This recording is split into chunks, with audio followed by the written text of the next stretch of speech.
सभी को नमस्कार और चैनल पर आपका स्वागत है। आज हम जीव विज्ञान और कृत्रिम बुद्धिमत्ता के एक आकर्षक चौराहे पर जा रहे हैं। विशेष रूप से कैसे एआई का उपयोग बैक्टीरिया, एंजाइमों और उनके चयापचय मार्गों की जटिल दुनिया को सुझाने के लिए किया जा रहा है। यह एक जटिल विषय है, लेकिन मेरा विश्वास करें, संभावित अनुप्रयोग मन को उड़ाने वाले हैं। तो हम वास्तव में किस बारे में बात कर रहे हैं? एक विशाल, परस्पर जुड़े शहर को समझने की कोशिश करने की कल्पना करें। प्रत्येक इमारत एक एंजाइम की तरह है जो एक विशिष्ट कार्य करती है। उन्हें जोड़ने वाली सड़कें चयापचय मार्ग हैं, वे मार्ग जिनके माध्यम से संसाधन और उत्पाद प्रवाहित होते हैं। अब उस जटिलता को एक ही जीवाणु के भीतर हजारों विभिन्न एंजाइमों और मार्गों से गुणा करें। ये सूक्ष्म पैमाने पर एक जैविक महानगर है। दशकों से वैज्ञानिकों ने इन व्यक्तिगत एंजाइमों और मार्गों का श्रमसाध्य अध्ययन किया है। हमने उनकी संरचनाओं, उनके कार्यों और उनके परस्पर क्रिया करने के तरीके को सूचीबद्ध किया है। ई कोली के बीटा गैलेक्टोसिडेस जैसे विशिष्ट एंजाइमों के बारे में जानकारी से भरे डेटाबेस के बारे में सोचें, जो लैक्टोज को सरल शर्करा में तोड़ देता है। या साइट्रिक एसिड चक्र, एक केंद्रीय चयापचय मार्ग जो बैक्टीरिया सहित अधिकांश जीवित जीवों में ऊर्जा उत्पन्न करता है। हालांकि केवल व्यक्तिगत घटकों को देखने से हमें इस बात की पूरी तस्वीर नहीं मिलती है कि यह जीवाणु शहर समग्र रूप से कैसे कार्य करता है। विभिन्न मार्ग कैसे संवाद करते हैं? एक जीवाणु अपने चयापचय को विभिन्न वातावरणों या तनावों के अनुकूल कैसे बनाता है? यहीं पर एकीकृत ज्ञान ग्राफ की अवधारणा आती है। ज्ञान ग्राफ अनिवार्य रूप से सूचना को व्यवस्थित करने का एक परिष्कृत तरीका है। एंजाइमों और मार्गों को अलग अलग तालिकाओं में सूचीबद्ध करने के बजाय यह उन्हें उनके संबंधों के आधार पर जोड़ता है।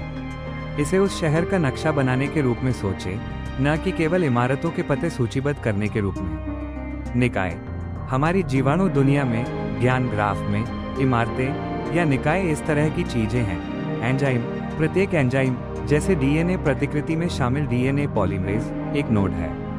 मेटाबोलाइट्स, ये अणु हैं जिन पर एंजाइम कार्य करते हैं या उत्पादन करते हैं, जैसे ग्लूकोज या एटीपी, एडेनोसिन ट्राइफॉस्फेट, कोशिका की ऊर्जा मुद्रा। मार्ग, संपूर्ण चयापचय मार्ग जैसे ग्लाइकोलाइसिस, ग्लूकोज का टूटना भी निकाय है। जीन, डीएनए अनुक्रम जो इन एंजाइमों के लिए कोड करते हैं। प्रजाति, विभिन्न प्रकार के बैक्टीरिया जैसे स्ट्रेप्टोकोकस न्यूमोनिया या बैसिलस सबटिलिस। ज्ञान ग्राफ को शक्तिशाली बनाने वाली चीजें इन निकायों के बीच संबंध हैं। ये इमारतों को जोड़ने वाली सड़कें हैं। उदाहरणों में शामिल हैं, एंजाइम मेटाबोलाइट को उत्प्रेरित करता है। उदाहरण के लिए एंजाइम लैक्टेज लैक्टोज के टूटने को उत्प्रेरित करता है। मेटाबोलाइट मार्ग का हिस्सा है। ग्लाइकोलाइसिस मार्ग में ग्लूकोज एक प्रमुख मेटाबोलाइट है। एंजाइम जीन द्वारा एन्कोड किया गया है। जीन लेक्स बीटा गैलेक्टोसिडेस एंजाइम द्वारा एन्कोड किया गया है। एंजाइम प्रजातियों में पाया जाता है। कैटालेज, हाइड्रोजन पेरोक्साइड को तोड़ने वाला एक एंजाइम कई जीवाणु प्रजातियों में पाया जाता है। पथ मार्ग से पहले होता है। ग्लाइकोलाइसिस सेलुलर श्वसन में साइट्रिक एसिड चक्र से पहले होता है। अब सभी वैज्ञानिक साहित्य और डेटाबेस को मैन्युअल रूप से क्यूरेट करके इस ज्ञान ग्राफ का निर्माण करना एक बहुत बड़ा काम है। यहीं पर आर्टिफिशियल इंटेलिजेंस आई काम आता है। एआई, विशेष रूप से नेचुरल लैंग्वेज प्रोसेसिंग एनएलपी और मशीन लर्निंग जैसी तकनीकें बड़ी मात्रा में टेक्स्ट और डेटा से जानकारी को स्वचालित रूप से निकाल और समझ सकती हैं। इसे आई सहायकों की एक टीम की तरह समझे जो हजारों शोध पत्रों को पढ़ सकती है और स्वचालित रूप से एंजाइमों, उनके द्वारा उत्प्रेरित प्रतिक्रियाओं, उनके संबंधित मार्गों और उनके लिए कोड करने वाले जीन की पहचान कर सकती है। यह एक व्यापक ज्ञान ग्राफ बनाने की प्रक्रिया को काफी तेज करता है। लेकिन यह यहीं नहीं रुकता। एक बार जब हमारे पास यह एकीकृत ज्ञान ग्राफ होता है, तो एआई का उपयोग और भी अधिक शक्तिशाली विश्लेषण के लिए किया जा सकता है। उदाहरण के लिए, एंजाइम फंक्शन की भविष्यवाणी करना। यदि हम किसी अज्ञात फंक्शन वाले नए एंजाइम की खोज करते हैं, तो मौजूदा ज्ञान ग्राफ पर प्रशिक्षित आई मॉडल ज्ञात एंजाइमों के अनुक्रम समानता और नेटवर्क के भीतर इसकी स्थिति के आधार पर इसकी संभावित गतिविधि की भविष्यवाणी कर सकते हैं। कल्पना करें कि हमारे शहर में एक नई इमारत मिल जाए। एआई हमें यह अनुमान लगाने में मदद कर सकता है कि यह अपने स्थान और स्थापत्य शैली के आधार पर क्या करता है। नए चयापचय मार्गों का अनुमान लगाना, ज्ञान ग्राफ के भीतर कनेक्शन का विश्लेषण करके आए हमें संभावित नए चयापचय मार्गों की पहचान करने में मदद कर सकता है जिन्हें अभी तक प्रयोगात्मक रूप से खोजा नहीं गया है। ये ज्ञात एंजाइम गतिविधियों और मेटाबोलाइट परिवर्तनों के आधार पर गुम हुए लिंक को खोज सकता है या वैकल्पिक मार्ग सुझा सकता है। ये हमारे शहर के नक्शे में छिपी हुई गलियों को खोजने या नई सड़कों का सुझाव देने जैसा है। चयापचय अनुकूलन को समझना।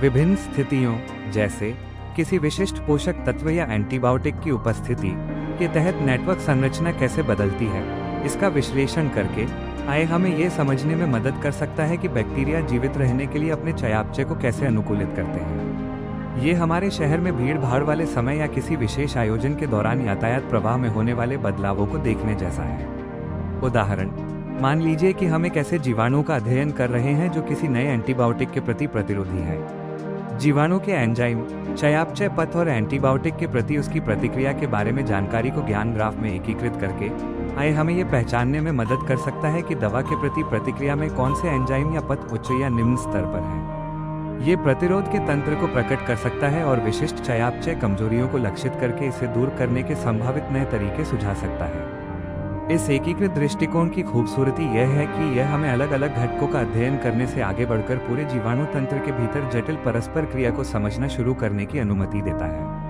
यह वास्तविक समय की ट्रैफिक प्रवाह जानकारी के साथ उस व्यापक शहर के नक्शे के अंत की तरह है, जिससे हमें ये समझने की अनुमति मिलती है कि सब कुछ कैसे जुड़ता है और एक पूरे के रूप में कार्य करता है। यह क्षेत्र तेजी से विकसित हो रहा है और इन एकीकृत ज्ञान ग्राफ फ्रेमवर्क का विकास जीवाणु जीवन की हमारी समझ को आगे बढ़ाने और चिकित्सा, जैव प्रौद्योगिकी और उससे परे नए समाधान विकसित करने के लिए बहुत बड़ा वादा करता है।